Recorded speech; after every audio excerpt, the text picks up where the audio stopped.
Coconuts TV.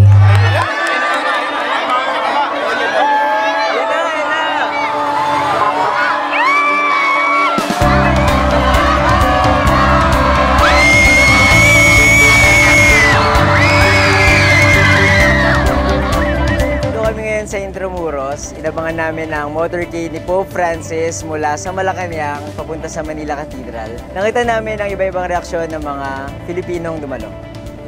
Ano yung pakiramdam nyo na nakita nyo si Pope Francis? Pambihira, hindi maipaliwanag, unexplainable. My heart is beating so fast. Parang nalinis po yung kalooban mo. Hindi ganyan maiyak ako dahil minsan mo lang makita yung Papa, di ka pa makapunta sa Vatican, sa TV mo lang siya makikita. Kaya masarap sa pakinamdam at mapapaya ka talaga. Overwhelmed? Sobra? Ganun? Kahit nakatalikod lang siya sa side namin na parang, oh my God. Parang feeling mo blessed ka? Yes, sobrang blessed po. Ganun. Nakakakilala po. Ha, bakit? Siyempre, first time may pala siya nakita. Kamusta yung benta? Okay naman, kada paano kumikita. Wala bang pang-income tayo dyan? Siyempre, masaya ako.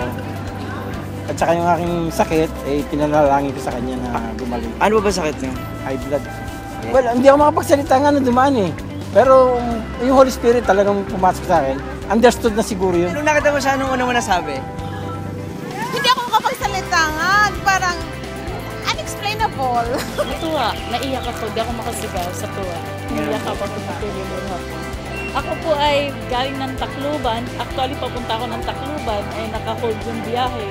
Sabi ko dito na lang ako kung sana makita ko siya. So, importante po sa inyo ang pagbisita ni Pope? Mahalaga kasi hindi kami binisita at binaliwala kami ng presidente. Kumbaga yung mga tao sa kabila ng hirap na dinaanan, natuwa sila sa pagdating ni Pope kasi walang may tumulong sa kanila.